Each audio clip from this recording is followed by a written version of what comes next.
I'm Rachel Pollard. I want to find out what happens to growing startups on the cusp of greatness. What does an entrepreneur do when the euphoria of a great idea wears off and the true test begins? I'm Rachel Pollard, and I want to find out what happens when a startup moves beyond an idea, when things start to get real, when things start to get, well, weird. Hey everybody, Rachel here. I'm here with Randall Cross, founder and president of Ethervision. Ethervision was one of the first mobile app development companies in the world, and you guys had one of the first apps on the iPhone. We created 3 of the first 50 mobile applications for the debut of the App Store, July 2008. Wow, that's so cool. And since that time, this has become a rather crowded space. How do you differentiate yourselves from other companies that are doing mobile development? It is definitely getting more crowded, and we've noticed that, especially in the last 2 or 3 years. There's a bunch of ways to differentiate, but I would say one of the biggest ones is there's kind of 2 stratospheres of app developers. There's native app developers, and there's people who are using these compilers. A lot of the companies who generally develop websites and use a lot of HTML5 are using these third-party compilers to build once and then compile down to iPhone and Android.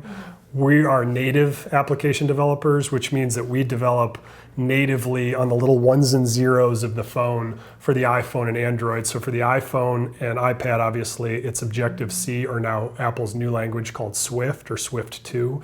And in Android, it's Java. So that's one way we differentiate, by being native developers, because our opinion is apps always run better when it's native on the device, and Apple especially really likes it that way. But the other way we differentiate is when someone comes into us, anywhere from napkin notes all the way to detailed, fully art-driven wireframes.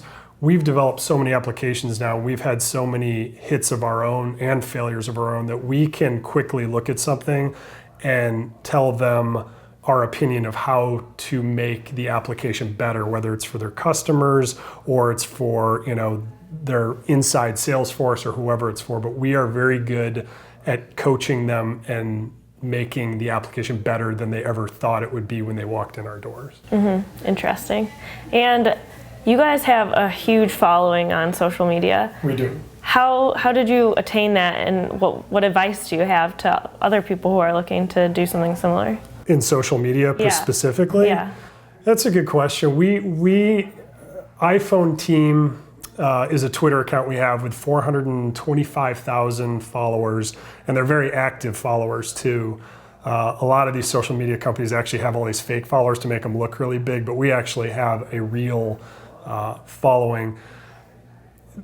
The key to social media is really to have good content over long periods of time. And I'll be honest, the window of having massive Twitter accounts has probably closed a little more. But if you have really good content and you've got kind of a good network, especially people with other big followings, you can achieve big numbers there and be kind of an influencer in your set. I mean, obviously for us, iPhone team is very related to what we do with mobile development, right? So the beauty is they go hand in hand, and being experts in our field, that obviously helps us kind of give the inside scoop on everything Apple, iPhone, and development and all those things. Gotcha, thanks. Yeah, sure. And you guys have worked with startups and medium-sized businesses, but you've also worked with some larger corporations. Mm-hmm. How does it differ working with a larger corporation versus a startup? Well, a larger corporation, you're going to deal with obviously more layers of management. You're going to deal with more positions. You're probably going to have project managers involved who, have different spreadsheets. So your timelines are going to be a little longer, because your approval process for each change you make is probably it's just going to take a little time, because a lot of people need to sign off on it. whereas an entrepreneur or even a small to medium-sized company, you're probably going to work with somebody near or at the very top, and they know exactly what they want. You help them make their vision even better, but you're going to get decisions and you're going to have that good communication and collaboration right out of the gate. Gotcha. So you get to be a bit more nimble with the smaller. Very nimble, yeah. And even with the big corporations, we're nimble, but that doesn't mean they're nimble, right? And you'd be surprised. Some bigger corporations are nimble, but yeah, and then for the most part, they just have more kind of cooks in the kitchen and more people for the approval process. Totally. Yeah. And you've grown a pretty successful company. Mm-hmm. How did you get started with Ethervision?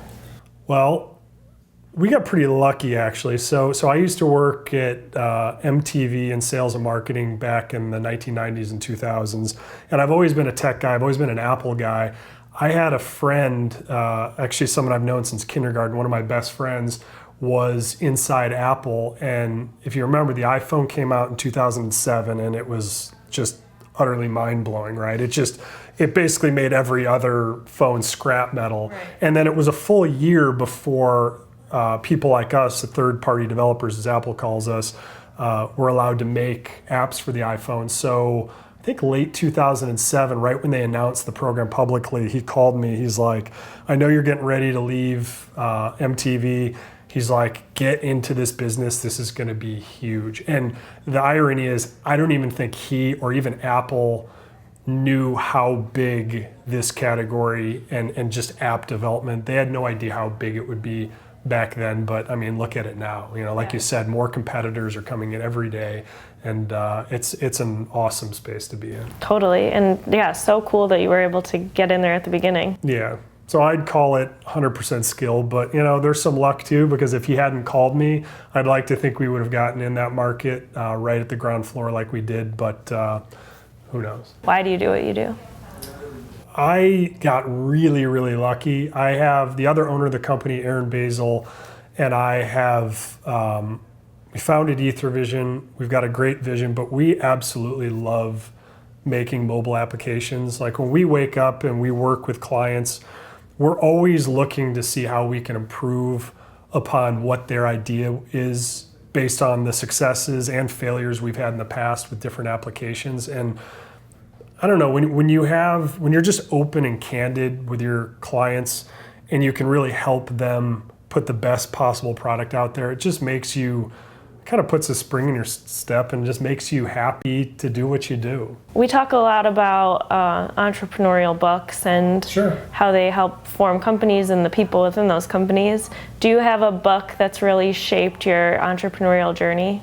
Yeah, actually, I read one lately that it's funny, I wish I had written this book because I went to business school back in the early 2000s and I went through all the entrepreneurial classes, which there's a little bit of irony there, like, training wheels to learn how to run a company. But their whole thing back then, and I know this has changed, but they were all about writing these 60, 70-page business plans, including, 5-year projections on what your revenues are going to be. And even then, in the back of my head, I'm like, this doesn't make sense. Like, until I know what my customer base is, like, I don't even know if I'm going to get traction. Why would I be projecting and wasting all this time on what we might make in 5 years? Because the reality is you just can't predict that stuff. So I just read a book called, and I'm going to start to mentor at Barrington School for an entrepreneurial program for the high school. Yeah, they started it. It's actually going to all the high schools around here now.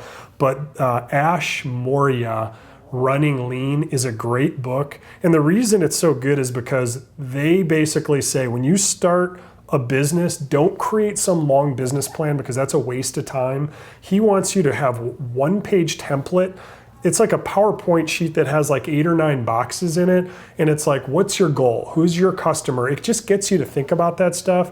And he wants you to do a 15-minute, instead of 4 months of just painstaking work to create a whole business plan, you spend 15 minutes on it, and the more you do it, the more this one, all of a sudden in your customer base, you're like, wait a second, this is probably a better primary or kind of first user, heavy user base, so then I'm going to switch my solution a little. So you're always refining it, and you can start talking to potential customers immediately. But it's a book I highly recommend, and it kind of reaffirmed everything that I thought in business school, but wasn't smart enough to write a book on it. But now that I see it, I'm like, that is how you do it. You keep it simple, you talk to potential customers, and you narrow down exactly what you're gonna do, and you create a very good, inexpensive, minimum viable product to get it out there to see what sticks. Totally, all about the MVP.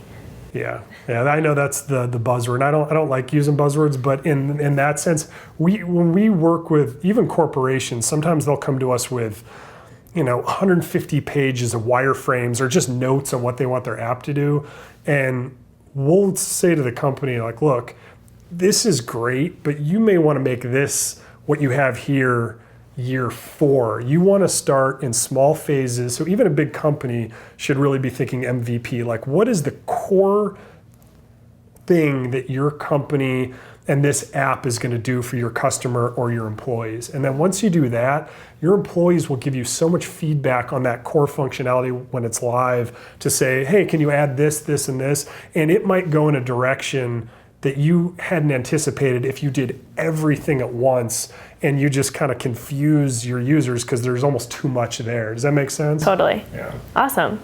Well, tell our audience where they can find out more about you and Ethervision. So go to our website, ethervision.net, or of course, you can look at our Twitter account, iPhone team. But we're a mobile application development company, and we absolutely love what we do. Awesome. Thanks.